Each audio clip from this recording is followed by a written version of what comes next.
Hello everyone, আসসালামু আলাইকুম। আশা করি সবাই ভালো আছেন। আমিও আলহামদুলিল্লাহ আল্লাহর অশেষ রহমতে খুবই ভালো আছি। আজকের ভিডিওটা একটু অন্যরকমভাবে সাজিয়েছি। সপ্তাহে যে সবজি বাজারটা করা হয় সেটাই আজকে আপনাদের সাথে শেয়ার করব। সুন্দর করে গুছিয়ে ফ্রিজে রাখবো। সকালবেলা ঘুম থেকে উঠে আগে বেবির জন্য একটু খাবার বানিয়ে নিচ্ছি। ওর জন্য আমি স্যুপ রান্না করেছি। ওটাই আজকে ওকে সকালে নাস্তা হিসাবে দেব। স্যুপটা আমি একটু ঘন করে রান্না করছি। ও পাতলা খাবার তেমন একটা পছন্দ করে না, আর ওকে খাবার খাওয়াতে হয় হেঁটে হেঁটে। পাতলা করে রান্না করলে হেঁটে হেঁটে খাওয়াতে অসুবিধা হয়, তাই ওর জন্য খাবারটা একটু ঘন করেই রান্না করি। এখানে ডিম, গাজর, পেঁপে, টমেটো, সিম দিয়ে আমি সুন্দর করে সেদ্ধ করে ঘি দিয়ে ভেজে নিয়েছি। ওটাই ওকে আজকে সকালে নাস্তা হিসেবে দিয়েছি, সাথে একটু গোলমরিচও দিয়েছিলাম। আমাদের নাস্তার জন্য আজকে সকালে একটা মিক্সড সবজি রান্না করেছি, সাথে রুটি বানিয়েছি। এখানে আমি গাজর, সিম, পেঁপে, আলু, মুসুরি ডাল দিয়ে সবজিটা রান্না করছি। আগে আমি সবজিটা সুন্দর করে তেলে ভেজে নিয়েছি। সবজিটা আমি জিরা দিয়ে ফোড়ন দিয়েছিলাম।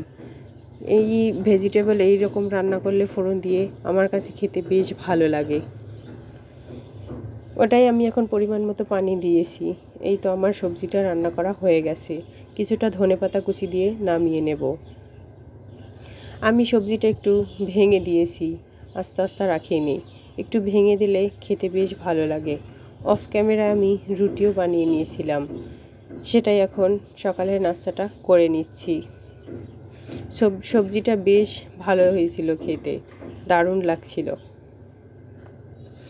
শীতের সময় এরকম সবজি মিক্সড করে রান্না করলে সকালের নাস্তায় বেশ ভালো লাগে খেতে, সাথে রুটি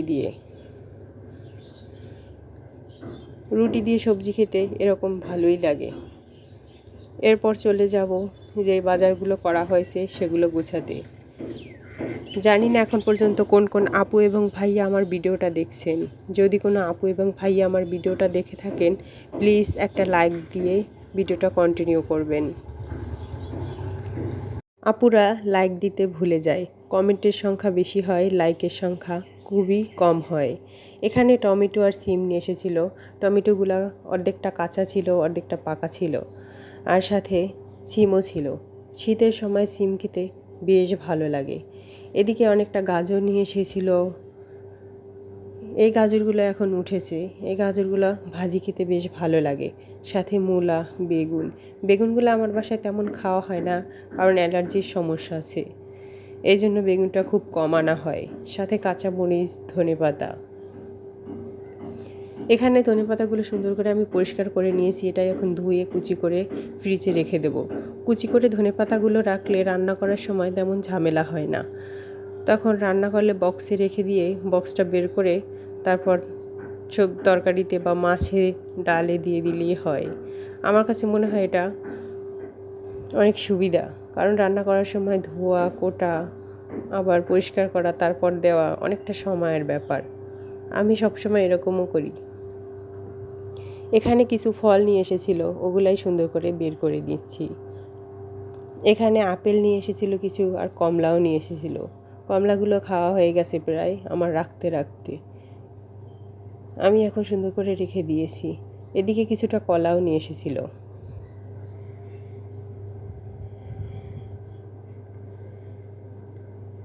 কলাগুলো অনেক পাকা ছিল, তেমন একটা ভালো ছিল না। 2-1 দিনের ভিতরেই খেয়ে ফেলতে হবে, না হয় নষ্ট হয়ে যাবে। এদিকে দুপুরের রান্নাটাও বসিয়ে দিলাম। কিছুটা পালং শাক নিয়ে এসেছিল, ওটা আমার ভিডিও করতে ভুলিয়ে গেছি। আমার মনে ছিল না ভিডিও করতে। পালং শাকগুলো কেটে ধুয়ে পরিষ্কার করে এখন রান্না বসিয়ে দিয়েছি। পালং শাকটা খেতে বেশ ভালোই লাগে। এদিকে আমি একটু বেগুন রান্না করব চিংড়ি মাছ দিয়ে। অনেক দিন পর আজকে বেগুন রান্না করছি। এভাবে চিংড়ি মাছ দিয়ে বেগুন রান্না করলে ভালো লাগে খেতে। আমি মশলাটা সুন্দর করে কষিয়ে বেগুনটা দিয়ে কষিয়ে নিচ্ছি।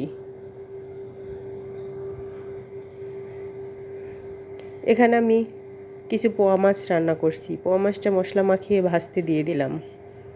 পোয়া মাছটা ভাজা হয়ে গেলে এটাকে মশলা মাখিয়ে রান্না করে নেব। আমার কোনো কথা এবং কাজে যদি ভুল হয়ে থাকে প্লিজ ক্ষমার দৃষ্টিতে দেখবেন। মানুষ মাত্রই ভুল। একটা মানুষের ভুল খারাপ সব কিছু নিয়ে একটা মানুষ। এখানে আমার মূলা শাকটা পালং শাকটা ভাজা হয়ে গেছে, ভুল করে মূলা শাক বলে ফেলেছি। কত সুন্দর হয়েছে কালারটা, তাই না? বেশ ভালো লাগে খেতে। এদিকে আমার মাছটাও রান্না করা হয়ে গেছে। এখন বাসায় একটু মানুষ বেশি, আমার শ্বশুর শাশুড়ি এসেছেন ওনারা গ্রাম থেকে, তাই একটু সব কিছু এখন বেশি বেশিই করতে হয় যেহেতু মানুষ বেশি। এখানে আমার বেগুনটাও রান্না করা হয়ে গেছে, কিছুটা ধনেপাতা কুচি দিয়ে নামিয়ে নিচ্ছি। এভাবে চিংড়ি মাছ দিয়ে বেগুন রান্না করে খেতে বেশ ভালোই লাগে, কিন্তু দুয়েটাই তো অ্যালার্জি। চিংড়ি মাছেও অ্যালার্জি, বেগুনেও অ্যালার্জি। আমার অবশ্য অ্যালার্জি নেই। এদিকে আমি মাছটা রান্না করার জন্য মশলাটা কষিয়ে নিচ্ছি। পরিমাণ মতো যা যা মশলা লাগে ওগুলোই সব দিয়ে দিয়েছি। এবার আমি মাছটা দিয়ে অল্প পরিমাণ পানি দিয়ে ঢেকে দেব। পোয়া মাছটা শীতের সময় খেতে বেশ ভালোই লাগে।